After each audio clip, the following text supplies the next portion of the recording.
Yes, hypocrisy is alive and well amongst these sanctimonious leftists. From Kimmel to De Niro to Stephanopoulos, they want you to believe they're better than you, more virtuous, more decent.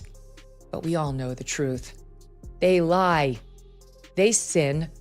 They do the very things they accuse you of and the things they say they would never do. Evil things, like try to destroy people based on feigned outrage from which they spare their own side. Megyn Kelly just dropped a verbal bomb on Jimmy Kimmel, and she didn't even have to be in the same room. No messy face-offs, no shouting across studios, just sharp, precise words that cut through the noise and left people stunned. So, what was her secret weapon? What did she actually say that hit Kimmel's image this hard? Stick with me, because this isn't your typical celebrity clapback. This is next-level shade that's about to light up the internet.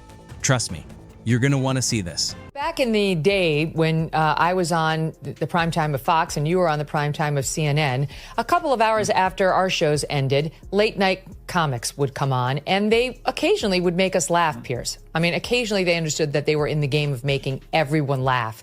As you know, they've abandoned that game now, and they're just political operatives out there. Colbert, Kimmel, Seth Meyer, who I struggle to even mention that guy's name. He's such an absolute prick. I can't stand him. Megyn Kelly just delivered a masterclass in epic takedowns. Picture this: no bright lights, no heated talk show clashes, no awkward face-offs. Instead, she stepped into the digital arena and took apart Jimmy Kimmel with sharp sarcasm and effortless precision, proving once again that you don't need a mic to make the loudest impact. Very same celebrities who wanted you to believe they were horrified after yours truly said in 2018 that people used to don dark makeup in order to imitate well-known black celebrities, and it wasn't a big deal. Absolutely ate up the performance by Hollywood darling Mr. Kimmel, whose blackface costumes included his oft-repeated bit as basketball star Karl Malone. Now, Karl Malone never seen no flying saucer himself, but if he do, that's gonna be a spooky time. Let's set the scene. Jimmy Kimmel, the late-night king of political punchlines, is known for his sharp monologues, quick zingers, and fearless roasts of public figures. But this time, he didn't land a single joke, not even a comeback. Megyn Kelly stepped into the spotlight, did all the damage, and left Kimmel in total silence. That's right, no response, just the kind of silence that stings and lingers. You know how much it costs to produce Jimmy Kimmel's show? I guarantee you it's tens and tens of millions. It could be as much as 100 million. I have no idea. You know how much Tucker's video cost? Nothing. You know how much Jimmy Kimmel, how many people he gets tuning in on an average night? Just last week, his average was, in the overall, meaning all viewers, 1.5 million. In the key demo, 236,000. Tucker would have been embarrassed to pull that on any night he was on the Fox News channel. So, how did Megyn Kelly pull it off? By using the one thing Jimmy Kimmel probably didn't expect: brutal honesty mixed with sharp wit and a touch of public accountability. While Kimmel leans on late-night laughs, Kelly fired back from a distance with a fact-driven critique that slowly picked apart the core of his usual act and left his credibility looking seriously shaken. Jimmy Kimmel was very upset that Donald Trump took a shot at Taylor Swift. Trump was making fun of the fact that she got booed openly at the Super Bowl and he got cheered to the high heavens. And Jimmy Kimmel didn't much like that and had the following to say. Trump was at the game. He got a big thrill because some of the crowd booed Taylor Swift when they put her up on the Jumbotron, which of course made Harry Conman Sr. very happy. He posted 3 times about this. After the game, he wrote, "The only one that had a tougher night than the Chiefs was Taylor Swift. She got booed out of the stadium. MAGA is very unforgiving." So why did Megyn Kelly even step into the ring? Because Jimmy Kimmel's style of humor, while entertaining to some, often edges into risky territory. His late-night jabs can blur the line between smart satire and cheap shots. And Megyn Kelly, always playing the role of a media watchdog, saw her opening. A chance to call out the double standards, the exaggerated hits, and the lazy punchlines dressed up as political insight. Now buckle up, because we're diving straight into how Megyn Kelly broke down Jimmy Kimmel with pure wit, steady facts, and a no-contact approach that had everyone reacting to the quiet intensity of her takedown. This wasn't some loud gotcha moment on live TV. This was Megyn moving in silence, a calculated precision strike. Think of it like a ninja, not with swords, but with a keyboard and a spotlight. She didn't charge the stage, she dismantled it piece by piece.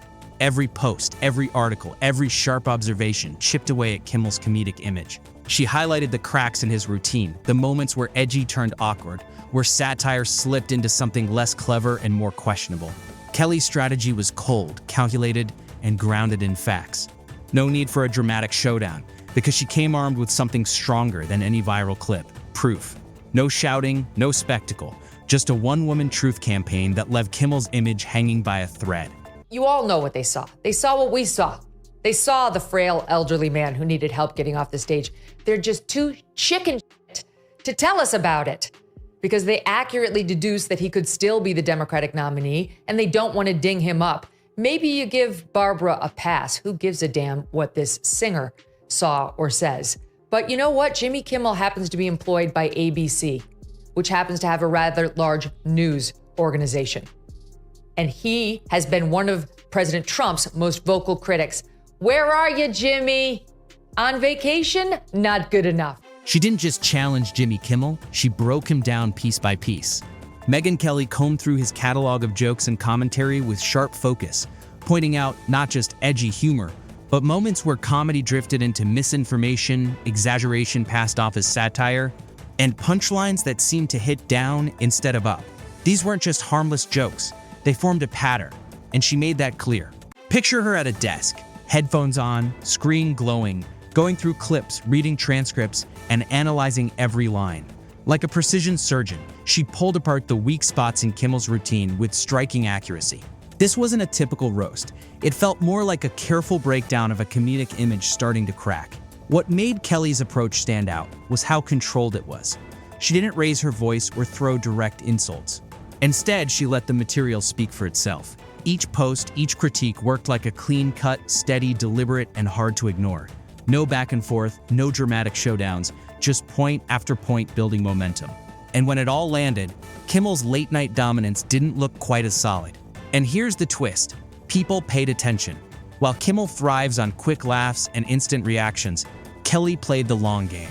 Her slow, steady approach picked up traction online. Her breakdowns were shared, quoted, and talked about as a lesson in quiet, controlled takedowns. She didn't just respond, she shifted the conversation. You got the Sunday morning show with Stephanopoulos into the evening Academy Awards broadcast with Kimmel, and ABC elevating, the blackface lovin' Kimmel. They, at the same time, fired Chris Harrison, host of The Bachelor, for trying to defend one contestant on, The Bachelorette for saying, gee, I know I went to this antebellum party, a couple years ago. I guess I didn't see anything wrong with it. And all he said was, are we judging her by today's standards, or are we judging her by, old standards, whatever. He was basically trying to say, are we being too hard on her? Got fired. Chris Harrison has to be fired by ABC. So why did Megyn Kelly's indirect strike land so perfectly? Because it caught Jimmy Kimmel off guard. No warning, no big stage to lean on, no quick comeback to soften a hit, just total exposure. There was no monologue to rewrite, no sarcastic tweet to fire back, just silence. And in that silence, Kelly's critique rang even louder. Her strategy flipped the script. Instead of a loud clash fueled by emotion, she created space for something stronger: reflection. Viewers weren't distracted by drama. They paused and thought, wait, is she right? And that moment changed everything. Longtime fans started to question. Critics felt validated. Even casual viewers got pulled into the conversation. That's the real power of calm, fact-based criticism. It disarms. While others shout to be heard, a steady, reasoned voice cuts through the noise with precision. Kelly didn't rely on buzzwords or catchy lines. She presented her case clearly and directly. It became a lesson in composure over chaos. And it's obvious which one sticks with people. And here's the final twist. Her approach didn't push people away. It pulled them in. By avoiding insults and focusing up by substance, Kelly opened the door for everyone, even Kimmel supporters, to take a second look. She didn't force agreement. She invited examination. And that's what made her takedown hit so hard. Just this past 2 weeks, they had the Kennedy Center honors the other night where Joe Biden couldn't say Dionne Warwick. He kept calling her Diane, and he didn't know who Barry Gibb was. He kept calling him Billy. You know who else was honored? At the Kennedy Center. You know who else? Billy Crystal. Just FYI, do you know who once opened up the Academy Awards in full blackface? Oh, Billy yeah. Crystal. Billy Crystal. And do you know who's going to be hosting the Academy Awards this year? Jimmy Kimmel. The brilliance of Megyn Kelly's approach was in its subtlety. It didn't scream for attention.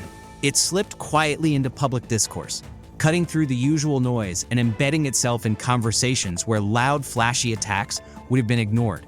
By staying off the main stage, she avoided the chaos of public spats, interruptions, defensive spins, and petty back and forths. She remained untouchable, cool, calculated, and in complete control. A strategist working from the shadows, unfazed and deliberate. Then comes the genius of patience. While late-night comedians like Jimmy Kimmel chase quick laughs, instant reactions, and viral clips that disappear by morning, Kelly played the long game. Her critiques didn't fade. They simmered, circulated, sparked discussion, and gained momentum over time. Instead of a fleeting 24-hour trend, she created a sustained wave of reflection that kept people talking. In the end, Megyn Kelly didn't just take Kimmel apart. She redefined the battlefield. What could have turned into a messy, headline-chasing clash became a precise, controlled operation. No cameras, no applause, no shouting. Just cold, hard facts, razor-sharp wit, and a strategy that left a lasting mark. Last night was the 96th Academy Awards show, and while you might have missed it, there was one clear winner. No, not Oppenheimer. It was sanctimonious leftists for their lead role in pretending they are better than you. Winner number one, Jimmy Kimmel. For the fourth time, Kimmel hosted the Oscars before an adoring crowd of Hollywood stars who laughed and curried favor with the man who wore blackface so many times. Yes, some of the very same celebrities who wanted you to believe they were horrified after yours truly said in 2018 that people used to don dark makeup in order to imitate well-known black celebrities. And what does that say about Jimmy Kimmel? His silence says it all. The final touch on an ice-cold takedown. By not responding, whether out of shock, strategy, or sheer speechlessness, he handed the narrative straight to Megyn Kelly. In a world fueled by reaction, giving up that control is a major win for her. This saga is basically a blueprint, a masterclass in outsmarting, outlasting, and outmaneuvering in the fast-moving social media arena.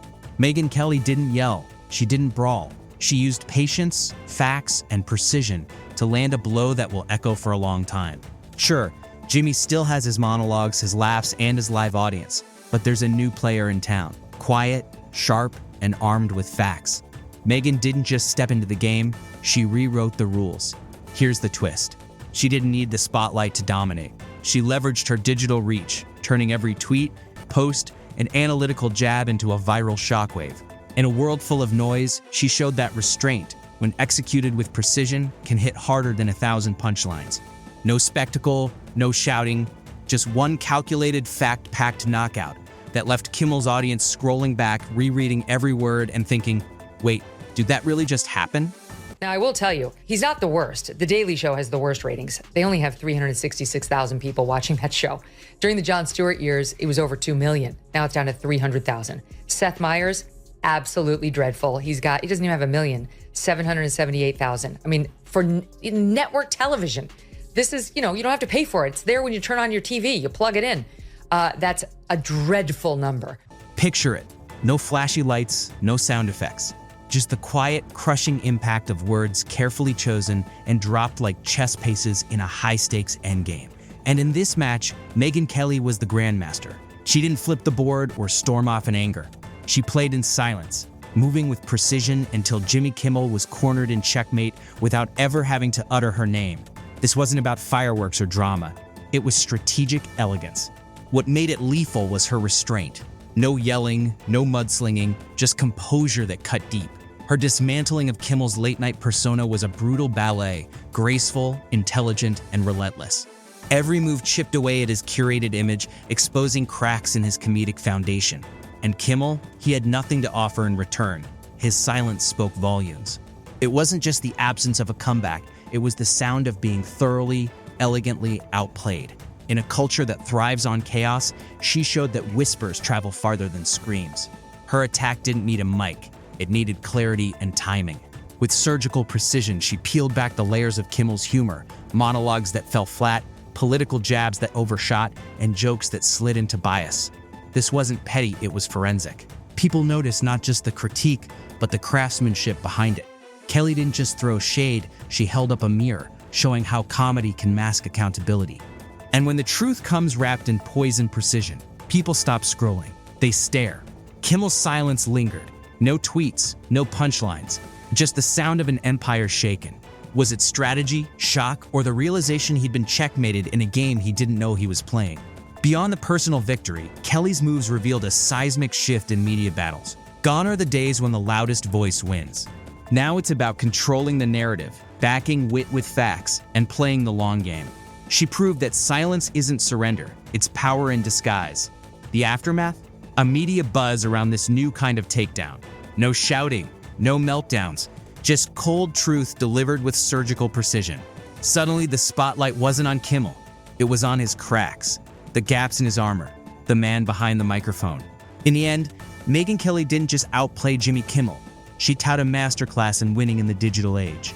This wasn't a headline-chasing spat. It was a blueprint for the future of public takedowns.